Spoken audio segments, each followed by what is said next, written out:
What's up, YouTube? Your boy back once again with another sport topic, and today we're going to talk some football. Houston Texans football. Today we're going to talk about this upcoming game versus the Philadelphia Eagles.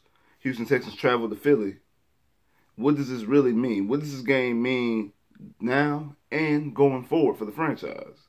Let's talk about it. The Houston Texans on Sunday will travel to the Philadelphia Eagles and face the defending Super Bowl champions, Philadelphia Eagles, without the starting quarterback Carson Wentz, but with the guy who started in the Super Bowl and happened to win the Super Bowl MVP in Nick Foles. The Eagles will still have an opportunity to win the NFC East if they win out and Dallas lose out. They still have opportunities to make the playoffs if they win out.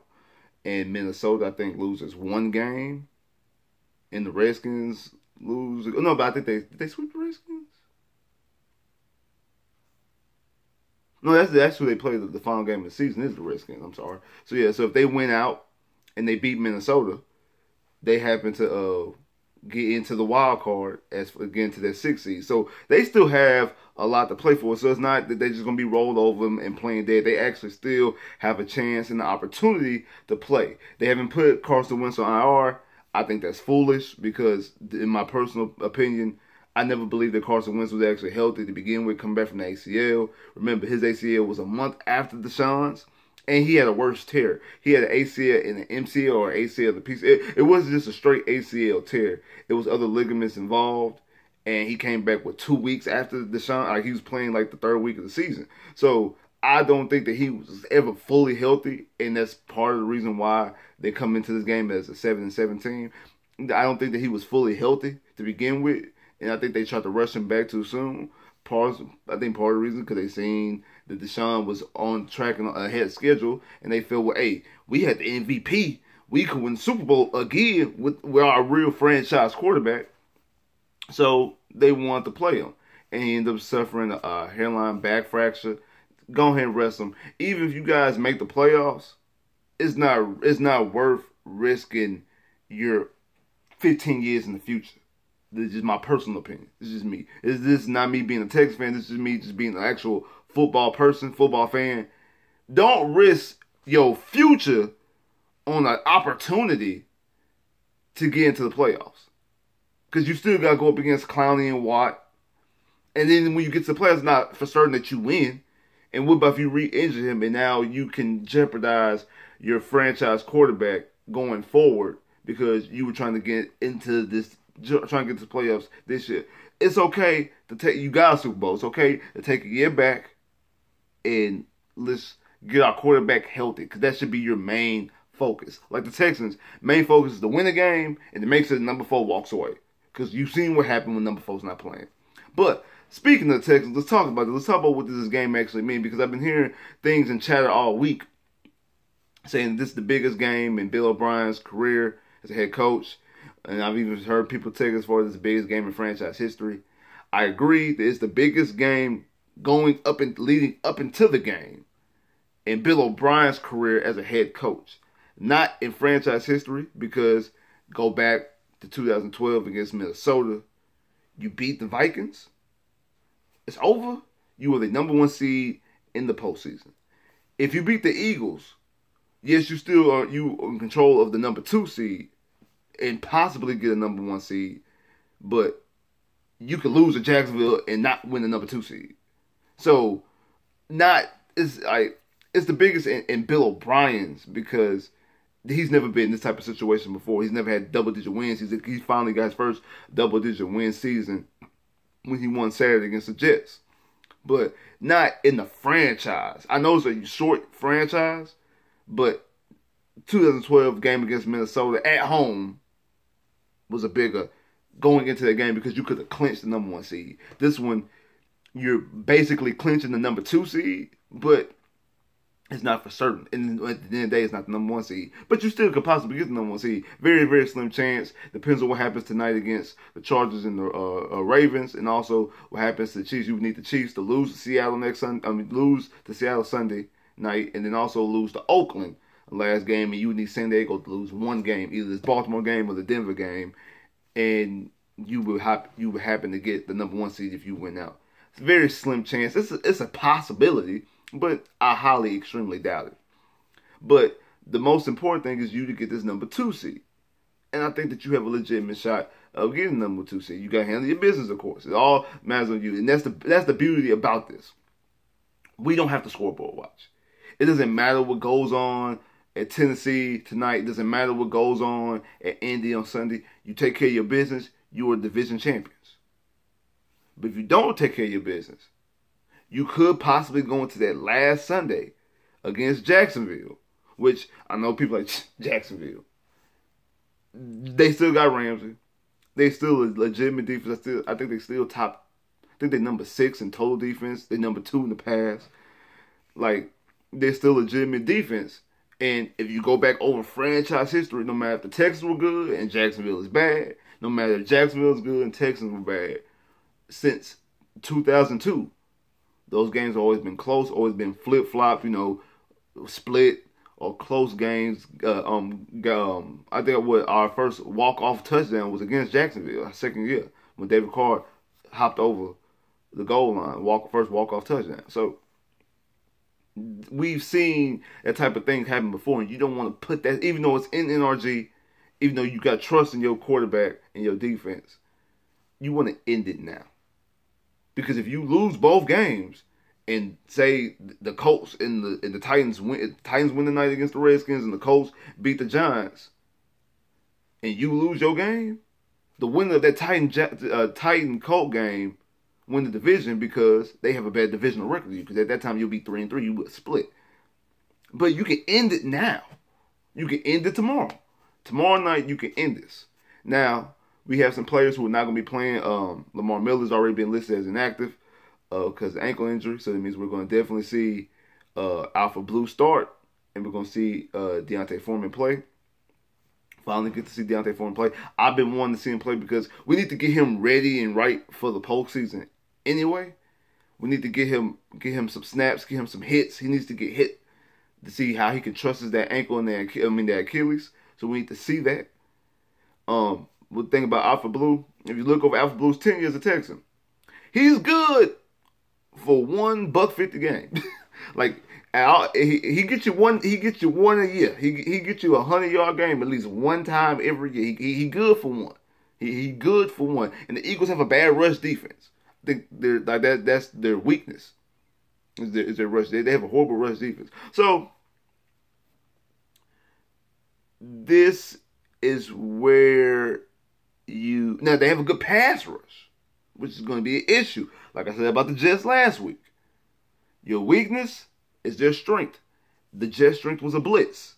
Your weakness is protecting the quarterbacks. Anything involving pass protection, blitzing, you're going to struggle. They have a good pass defense as far as rushing the passer. You have problems protecting the passer. But doing that because I'm pretty sure which that means is they have a good pass defense, a good pass rush, but they can't stop the run. It means they don't play their assignments. It means they pin their back and they go straight for the quarterback and they leave gaping holes. You have running backs who can take advantage of those holes. I think, to be honest, that Deontay Foreman would be more beneficial. But then, how do we feel about Deontay Foreman coming back from this Achilles? Like, how strong is he coming back? I think that he would benefit more because I think he's the more explosive back. Even though I think that Lamar Miller is faster, I think Deontay Foreman is more of an explosive back than even Lamar Miller. But then again, how do we know how Lamar Miller is going to be playing coming out this Achilles? How much do we trust him? So that's why I think that Blue will get the start. But I think that the carries will probably be even. Say, for instance, you run the ball 30 times. I say probably even 15-15 or maybe 16-14 to go like that. I don't think it's just going to be like 20-10 as far as the carries and touches go. I think it'll be an even split or maybe barely favoring Alpha Blue. But then it also again depend on the situation. Also, who got the hot hand? Just like in basketball, who got the hot hand? Who out there shooting the best threes? Who can't miss from three? Because they're going to get the majority of the shots. They're going to get the majority. They're going to get the majority of the looks because they can't miss tonight. So if Blue got the hot hand, Blue's going to get the bulk of the carries. If Foreman's out there being an explosive runner, he's going to get the bulk of the carries. Now also, my boy Kiki's not playing. I know a lot of people, Kiki again. Don't sweat it. And this is the reason why you don't sweat it. Because when it comes to hamstring, you have to play on the hamstring 100%. You do not want to play on it. You don't want to tough it out and play 75, 85%, and then re-aggravate it, and then you out for another 2-3 weeks. Wait and let it heal up. I take you back to 2011. Texans' first time making the playoffs. Dre was missing the season all up and down, game here, game there, big bulk of stretch of games all year due to a hamstring. But when he finally got right was the postseason. And what he do? The game against the Bengals and against the Ravens, back-to-back 150-yard, back-to-back 10, 150-yard games in the postseason. Now, I'm not saying that Kiki's Andre by any means, but I'm just saying, wait till you get healthy and then you can be able to be explosive. And the Texans have a 99% chance of making the playoffs. Like, that's their odds. Or a 99% chance. They win one game, they win the division.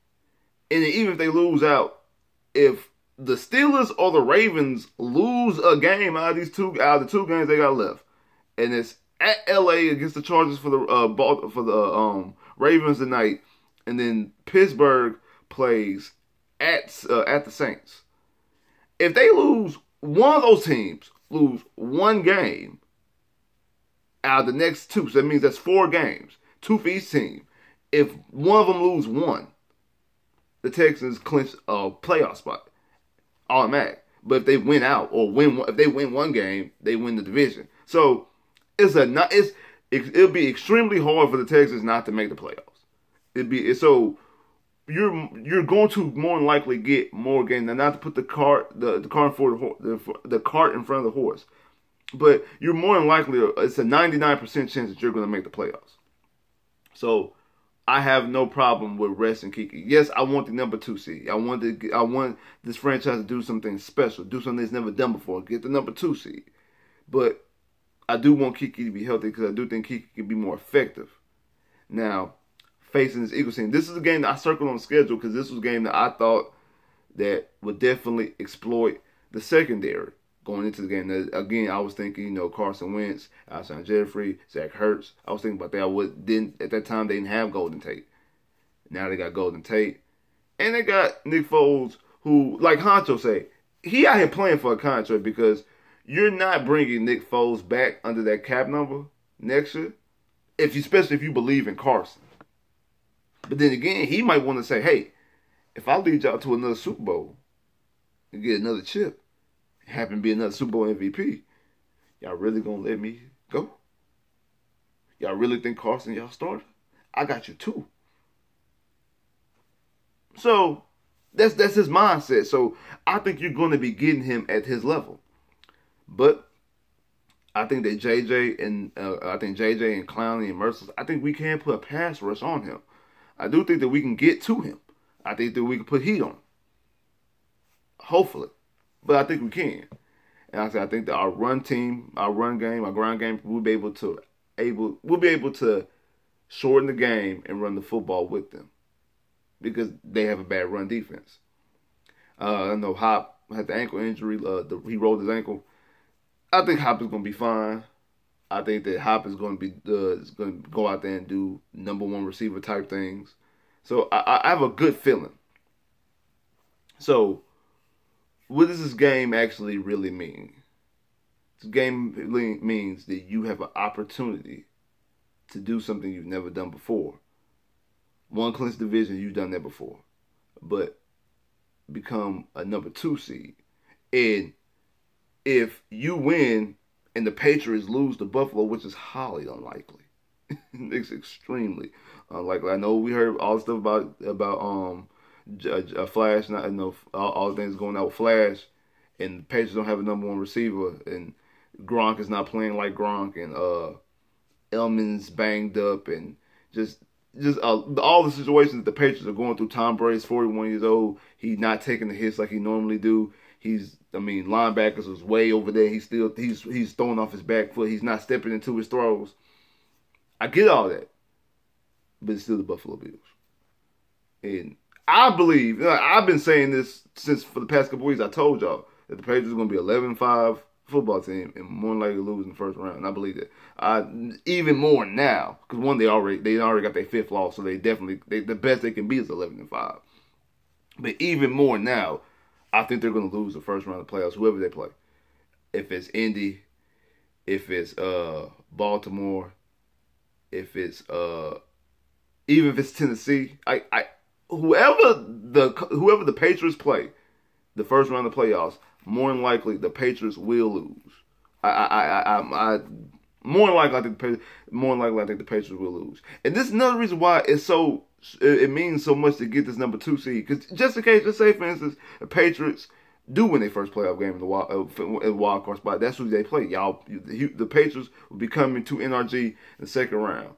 But be in Houston. The Patriots are 3-5 on the road this year. 3-5. And Tom Brady's playoff record on the road is what, 3-4? The last time he won a playoff game on the road was 2006 against the Chargers. That's his last road playoff win.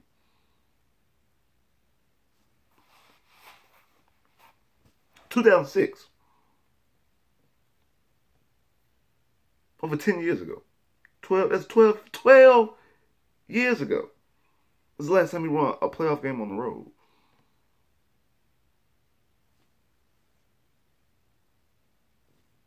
And he's 3-5 this year on the road. So we talking about Tom Brady at his peak. With all the weapons. Wasn't winning road playoff games. Now we talking about a 41-year-old Tom Brady. Who's 3-5 on the road and has some bad losses on the road. They look bad against the Titans. They look bad against Detroit. They look bad against Pittsburgh. The only one they didn't look bad in is the Dolphin game. The only one they really didn't look bad in. But then the Dolphins had the miracle in Miami. Other than that, they look bad in their road games that they lost. So you have a strong opportunity. But that, again, that's putting the cart in front of the horse. We got to get to the post. We got to get the number 2 seed first. But that's just how crucial getting that number 2 seed is.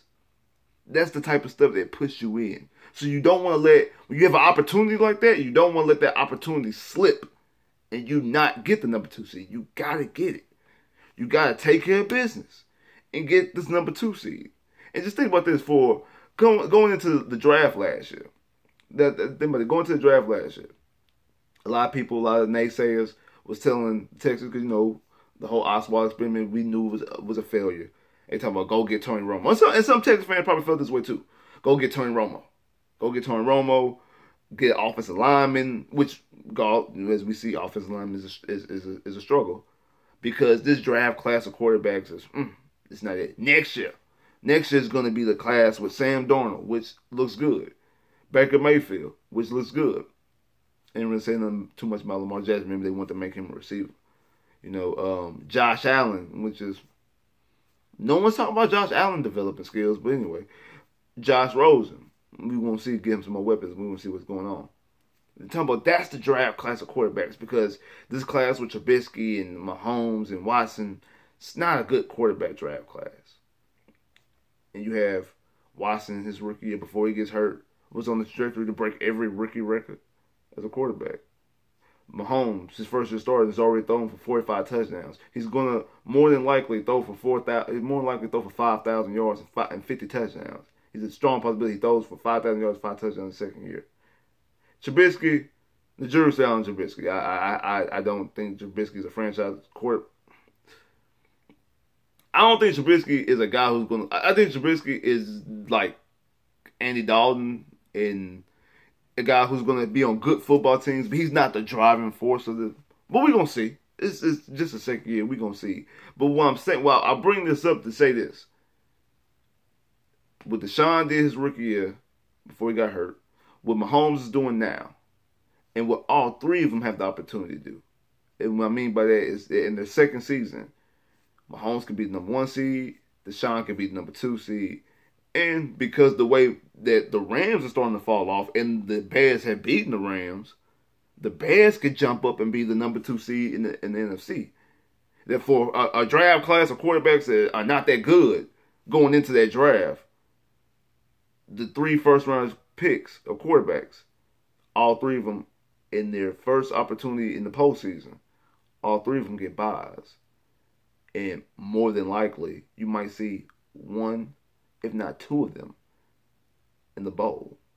Or at the very least, the championship game. Like, if all three of them get buys, you're going to see at least one of them in a conference championship game.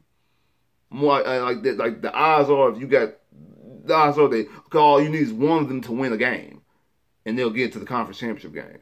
So the odds are that they'll make it that far if all three of them are there. And then if you get to the conference championship game, you only one game away from Super Bowl. So for a draft class of quarterbacks that not that good going to the draft.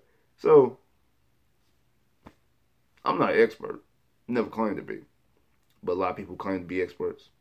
They're not either. Like, share, subscribe if you haven't. Comment below if you haven't. Click that bell, get more videos. I holla.